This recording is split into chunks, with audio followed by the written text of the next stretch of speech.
भारत और अमेरिका के बीच trade deal भले ही अब तक नहीं हो पाई, लेकिन ट्रम्प साहब अब भारत को वेनेजुएला का तेल जरूर बेचेंगे। ऐसे में क्या भारत को दुनिया का सबसे सस्ता तेल मिलने वाला है? अमेरिका क्यों चाहता है कि भारत रूस को छोड़कर वेनेजुएला से तेल खरीदे? भारत को कौन कौन से बड़े फायदे हो सकते हैं? आइए समझते हैं इस तेल के खेल की पूरी कहानी। भारत और वेनेजुएला के बीच एक बार फिर तेल कारोबार शुरू होने को है, लेकिन इस बार तेल की चाबी वेनेजुएला के हाथ में नहीं, ट्रम्प के कंट्रोल में होगी। जी हाँ, ये संकेत मिलते हैं कि वेनेजुएला का तेल फिर से उन देशों तक पहुंच सकता है जो प्रतिबंधों से पहले उसके बड़े खरीदार थे। भारत भी उनमें शामिल था। व्हाइट हाउस की तरफ से ये बयान ऐसे वक्त में आया है जब अमेरिका वेनेजुएला के रिजर्व में मौजूद 5 करोड़ बैरल तेल को बेचने की तैयारी में है। जब अधिकारी से पूछा गया कि भारत की बढ़ती ऊर्जा जरूरतों को देखते हुए क्या अमेरिका भारत को वेनेजुएला का तेल खरीदने देगा, तो उन्होंने इसका सकारात्मक जवाब दिया। न्यूज एजेंसी IAS से बातचीत में उन्होंने केवल हाँ कहा, लेकिन ये भी जोड़ा कि अभी इस व्यवस्था का पूरा ब्यौरा तैयार किया जा रहा है, इसलिए ज्यादा जानकारी नहीं दी जा सकती। ध्यान रहे कि वेनेजुएला के तेल की मांग यूरोप, एशिया और दुनिया के कई हिस्सों में है। खास बात यह है कि अमेरिका की कई रिफाइनरियां पहले से ही वेनेजुएला के भारी कच्चे तेल को प्रोसेस करने के लिए बनी है, जिससे इसकी वैश्विक मांग और मजबूत होती है। लेकिन अब सवाल ये कि भारत को इससे कैसा फायदा है? क्या भारत को तेल सस्ता मिलेगा? तो इसका जवाब ये कि वेनेजुएला के राष्ट्रपति को उठाने से पहले और अमेरिकी प्रतिबंधों से पहले भारत वेनेजुएला के तेल का बड़ा खरीदार रहा है।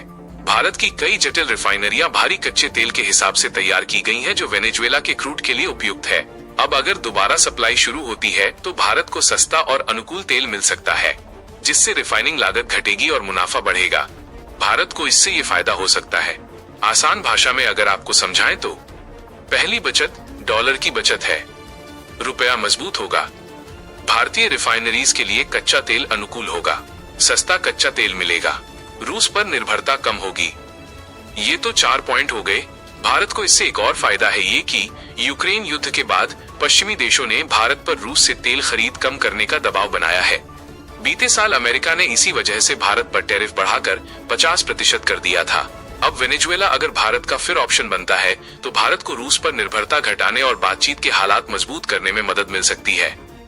अब सवाल ये कि भारत के सामने कौन कौन सी चुनौतियां हैं, इस पर बात करें उससे पहले यहाँ आपको बता दें, जान लेना चाहिए कि ट्रम्प ने वेनेजुएला के तेल को पूरी तरह से हथिया लिया है। तेल कंपनियों के अधिकारियों के साथ व्हाइट हाउस में मीटिंग के दौरान ट्रम्प ने दावा किया कि अमेरिकी कंपनियां वेनेजुएला में कम से कम $100 अरब खर्च करेंगी। ट्रम्प ने ये भी साफ कर दिया है कि अब वेनेजुएला के तेल पर वेनेजुएला का कोई हक नहीं रह गया। उन्होंने कहा कि तेल कंपनियां सीधे अमेरिका से डील करेंगी, वेनेजुएला से नहीं। उन्होंने कहा कि वो तय करेंगे कि कौन सी तेल कंपनियां वेनेजुएला जाएंगी और कौन सी नहीं। भारत की चुनौतियों की बात करें, वेनेजुएला की तेल इंडस्ट्री काफी समय से बंद पड़ी है।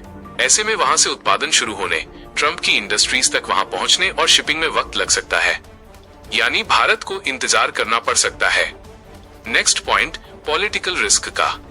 अमेरिका के साथ वेनेजुएला के रिश्ते कभी भी बदल सकते हैं, जिससे सप्लाई चेन में अनिश्चितता बनी रहती है। दुनिया के सबसे बड़े तेल भंडार वाले देशों में शामिल वेनेजुएला से सप्लाई शुरू होने से भारत अपनी एनर्जी इंपोर्ट स्ट्रेटजी में विविधता ला सकेगा। भारत तेजी से बढ़ती ऊर्जा मांग वाला देश है और इंपोर्ट पर काफी निर्भर है।